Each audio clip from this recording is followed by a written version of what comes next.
السلام علیکم، welcome to my YouTube channel Mujahid Rizvi official. کہ قرآن پاک کو کیسے پڑھنا چاہیے؟ آہستہ آہستہ۔ Very good. سمن فاطمہ سے ہم نے کویشچن کیا قرآن پاک کو کیسے پڑھنا چاہیے، میری بیٹی نے جواب دیا جی قرآن پاک کو پڑھنا چاہیے آہستہ آہستہ ٹھہر ٹھہر۔ السلام علیکم ورحمۃ اللہ وبرکاتہ، آپ کی خدمت میں حاضر ہے مجاہد رضوی اور آپ دیکھ رہے ہیں YouTube channel Mujahid Rizvi official. آج کا ہمارا سلسلہ ہے اسلامک کویشچن ایپیسوڈ نمبر 6۔ میرے ساتھ موجود ہیں عروج فاطمہ اور سمن فاطمہ، ان سے ہم کریں گے انشاءاللہ کویشچن اور یہ مجھے دیں گی آنسر۔ سب سے پہلا آنسر ہم کریں گے جی انشاءاللہ سمن فاطمہ سے۔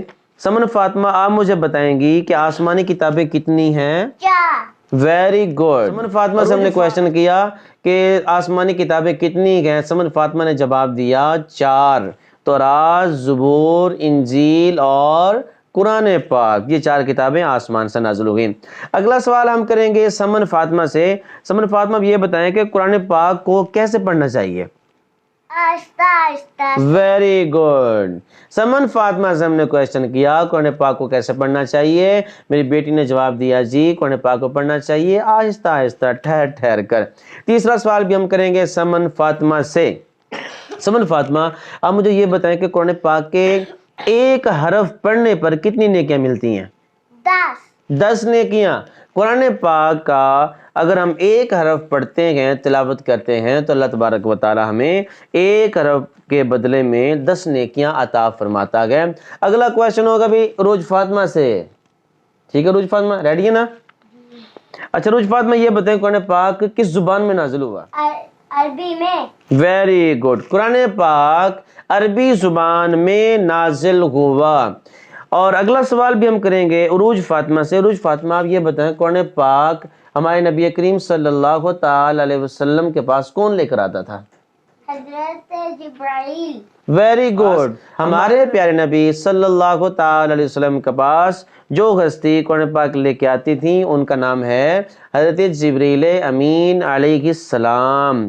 اگلا سوال بھی ہم کریں گے عروج فاطمہ سے۔ عروج فاطمہ آپ بتائیں قرآن پاک کتنے عرصے میں نازل ہوا؟ 23 سال میں۔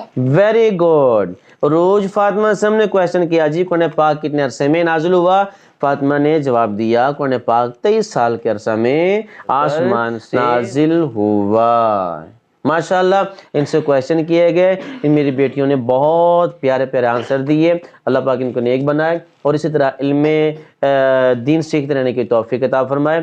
آپ سے گزارش کروں گا کہ اگر آپ کے گھر کے اندر بچے موجود ہیں تو ان بچوں کے ساتھ اس طرح چھوٹی چھوٹی محفلیں سجائیں اور ان کو علم دین سکھائیں۔ انشاءاللہ علم دین سیکھنے کی برکت سے بچے بھی اپنا راہ راست پر چلیں گے اور ہماری بھی آخرت بنے گی۔ دعا ہے کہ اللہ رب العالمین ہمیں عمل کی توفیق عطا فرمائے۔ آپ سے گزارش ہے کہ اگر آپ ہمارے چینل پر نیو ہیں تو ہمارے چینل کو سبسکرائب کیجئے، اس ویڈیو کو لائک کیجئے، شیئر کیجئے تاکہ یہ ویڈیو دوسرے مسلمان بھائیوں تک پہنچے اور وہ بھی علم دین حاصل کر سکیں۔